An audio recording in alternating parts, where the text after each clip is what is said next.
Hey guys, it's time for another lightsaber video, and just a quick disclaimer, if you come across this video through a search or something, my channel is not particularly about lightsabers. I have a few lightsaber videos, but the majority of the topics are about music and DIY electronics. So if you go there, you're not going to find that. However, I did take lightsaber videos that I do have and I put them into a playlist. I will link that in the description. So if you do find this, you can go right to that playlist and just see the lightsaber videos without having to sort through everything to find it. Now that said, today I'd like to talk about a recent mod that I did to my Ultrasabers Sentinel. I swapped out the switch. So I did a video about this one a little while back, and I got this one used, and it came with the guarded switch because it came used, and this one's in Sentinel yellow. And I really like the saber, really like it, but I'm not a huge fan of the guarded switch. And I had mentioned in a previous video that I bought the switch cover to try to dress up the switch a little bit, and it didn't work right.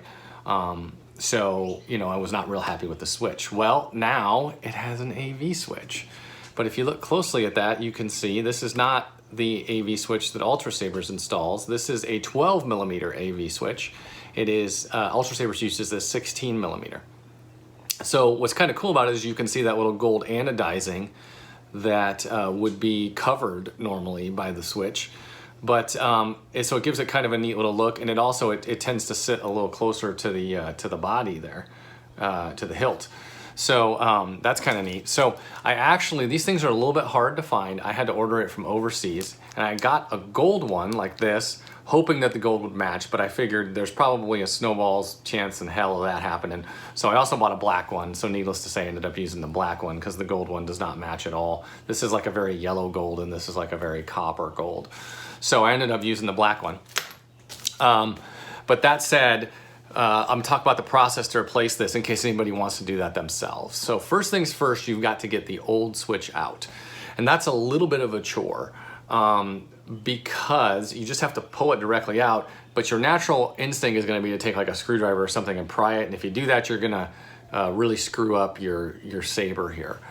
Now, if it's a weathered saber, you might not care, what have you, but for the most part, I wanted to get out of there. So what I did is I tend to save the gift cards when I'm done with because I can make certain things out of them.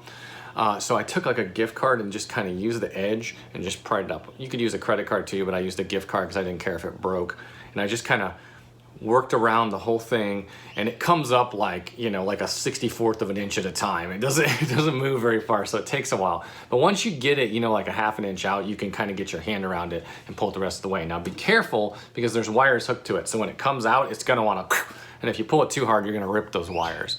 So just be careful, take your time, and you get the old switch out. Then you need to strip off that heat shrink tubing and clip those wires off or unsolder them, whatever you want to do, and get the old switch off of there. Here is the old switch. I saved it so it will be able to be used. It came off in pretty much one piece. So, I mean, there's a couple little scrapes on it that came from getting it off, but for the most part, it's totally reusable. But anyway, so once you get that out, the next thing you'll notice is that this switch is just a little bit too big to drop into that hole. Now, if Ultrasabers cuts a different size hole in the saber depending on if it's a AV switch or a guarded switch.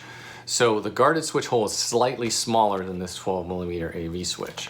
So you're gonna have to make that hole bigger, or I guess you could grind the switch off. You can do one of the two, but I thought it was easier to make the hole bigger.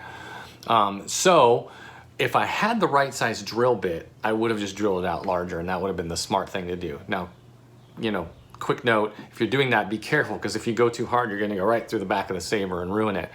But in my drill bit collection, within that size range, my drill bits go by eighths, and an eighth is too big because a 3/8 is too small, is smaller than the switch, and a ½ inch is bigger than the switch. So you probably need like a 13/32 or something like in that range. So anyway, I thought the best thing to do would just be to grind it out. So I took my Dremel and I took a grinding tool and I just went real slow, and I went around that and just made that hole bigger. Now, before I did that, I took all the electronics out because I knew that was gonna make a ton of metal dust. And I didn't want the electronics in there with all that metal dust, right? So the electronics are very easy to take out. Once you've got the switch, you've basically got 2 of the wires loose, and then you wanna pull the LED out from this end. It'll come right out of this end. And then again, it's gonna have some heat shrink where the two wires came together on the black wire, and you just cut that heat shrink off, and then the LED will come out because its other wire is the one here, so it'll just pull right out, and then the battery pack will pull right out because both of its wires are loose. And that's basically all there is to this thing. It's very, very simple. So take all the parts out, and then you wanna make that hole a little larger. So after, you know, it took a while because I went real slow and methodical. It probably took 10 minutes of dremeling. Dremeling, is that a verb? I don't know. But it took a while to get that. But eventually I got it to where the switch would drop right in. So then I put all the wiring back in, wired it up. And what I did on this particular one is I actually took the wires and stripped them and cut them really short. And I put them going basically the same direction as the saber. So they're not coming directly into the bottom of the switch, they're going like this, and I soldered them onto the sides of the terminals because I thought that might help keep the stress relief and stuff when you put that back in there. It seemed to work well. You have to just wiggle it around a little when you get it in there, just take your time. And then the other thing you'll notice is now that you've made that hole bigger, it's not gonna stick when you put it in there. Now you could take the little nut that comes with it, there's a little nut on there. You could slide that over the wires and then reach down in there and get that nut tight. But I didn't want to do that. So what I did is I actually took some hot glue and I just put a little bit of hot glue right around the rim there and then pushed it in, held it in place for, I don't know, 5-6 seconds for the hot glue to set, and then it's fine. It's very solid now, it's not coming out. And that's actually the same technique that Ultrasabers uses on their AV switches. So if it's not like it's a battle-proven technique is what I'm getting at. So anyway, but then after I got this whole thing back together and I was really loving the AV switch and I'm like, yeah, AV switch, this is awesome.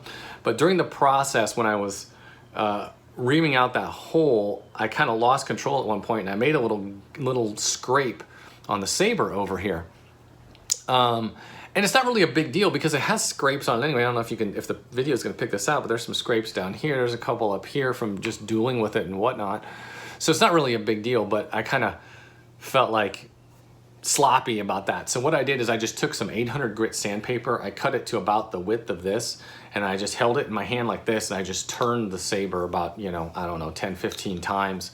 Just turned it around, and it just buffed out any little scratches or dings that are in there, and it made it so that now maybe you can see this, maybe the camera will capture this, but it's kind of dull. The center section is kind of dull. It actually looks cool. It gives it a cool aesthetic. Now when doing that, I of course, remember how I had the Jedi logo on the back, and that, of course, I had to take that off to do the sanding. So I had this Old Republic logo and I put that on there, and I think this actually looks way cooler than the Jedi logo did. So that's kind of a happy accident, and I really like the way it looks now that that's dulled. I think it just kind of really it looks like it's a different part, like this saber's pieced together from parts, and that one, I don't know, I just really like the aesthetic of this. I've always liked the aesthetic of this saber in general, and I really like the way the pointy kind of sets it off. So the AV switch just really drives it home. I really like the way it looks. So if anybody's interested in doing that, that's how you do it. If you're replacing one of the guarded switches with one of these 12mm AV switches, you will need to make that hole a little larger, but it's actually pretty simple. This whole project, start to finish, probably took me a half an hour. Not bad at all. Takes you a little bit of time to get the stuff out, to grind it out. And again, if you had a drill bit, if you had the right size drill bit, it would probably shave 10-15 minutes off the process right there, because you just and be done. But anyway, so it's not a bad thing to do, but just be prepared. If you're going to do it, you are going to have to enlarge that hole. But overall, I'm really pleased with the way this saber came out. So more lightsaber videos to come, guys, and as I always say at the end of these videos, may the Force be with you.